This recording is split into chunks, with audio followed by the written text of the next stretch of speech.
So you have been active in the ITUT for 26 years? Yes, really.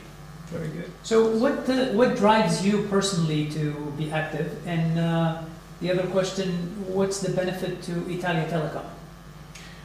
So my personal driving is the fact that in ITU there is the possibility of exchange information with all the major players in the telecommunication fields, because you have the administration, you have the operators, you have the manufacturers of cable, for my activity of fiber cable and apparatus and so on.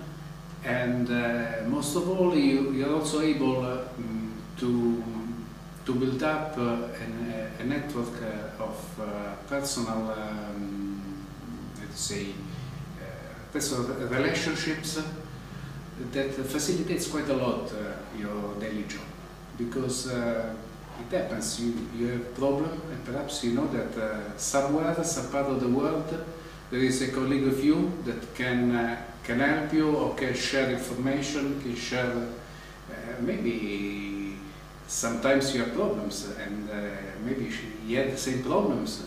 So it's very important for the benefit of all the telecommunication world. It's important that people are able to speak between them, because sometimes the official relationship between companies can be difficult. Sometimes they are solved by the network of relationship between individuals. And I think that is the most attractive, from my point of view, the most attractive aspect, one of the most attractive aspects in this standardization activity. And of course, this brings benefits to Telecom Italia, because if we are able to discuss technical items, we can solve problems, we can produce, we can be aware of new technologies that are being developed in other countries, and so we can have benefits in exchanging information. For us, we have now, since the last 4 or 5 years, a strong relationship, technical relationship with our Japanese colleagues in the fiber to the home activities, because they are of course a bit ahead, and the fallout of their technologies are important, because you can save money. At the end, you can have more cost-effective products. You don't have to start from the scratch to build up a new network, because it is a higher experience. And you know this if you participate. So on the cost point, sometimes members or potential members bring up the issue of the cost of participation in the ITU. You have to travel, you have to dedicate time to the meeting. Do you think, in your experience of 26 years, does the cost of your participation to come to Geneva for the meetings, maybe to go overseas, does that cost get covered by the benefits that you bring back to Telecom Italia? No, for sure, the costs are covered by the benefits, because for the reason I was telling you, the fact that I think it's uncountable, the fact that you can establish a network of relationship.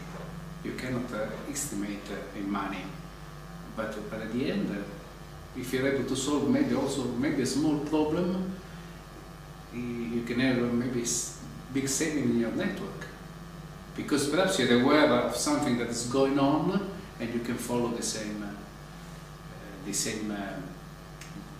path. So during this career at the ITU, a very impressive career, I must say, did you have an ecosystem of partners within Telecom Italia, other people that came with you to meetings? Yes. Other people that stayed within Telecom Italia that you were exchanging documents and yes, contributions? of course. In Telecom Italia there is a laboratory that perhaps most of the people remember as Excel, that were the laboratory formerly SIP and then Telecom Italia. And now the name is T-Lab, and we exchange also with them the people involved in the same field, of course, in optical fiber, cables and so on. We exchange with them point of view. We prepare documents.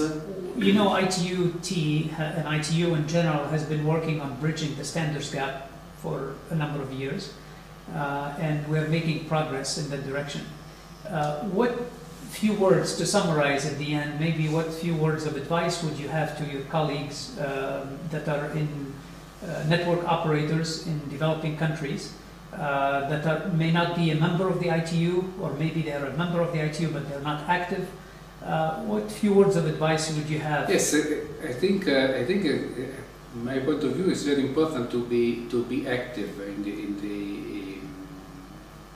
in the work of the groups, because sometimes we received a request for studies. The last request we received during this meeting is a request. What are you doing for the mitigation of earthquakes and environmental disasters? Mm-hmm. Very generic question. For us to work on a subject, it is important to have specific questions. The specific question can be made if people participate to the work, understand what is how the work is done, understand what are the constraints, but also because if you are here in Geneva during the meeting, you can it's easier to explain your position, to make question, and perhaps maybe find a solution.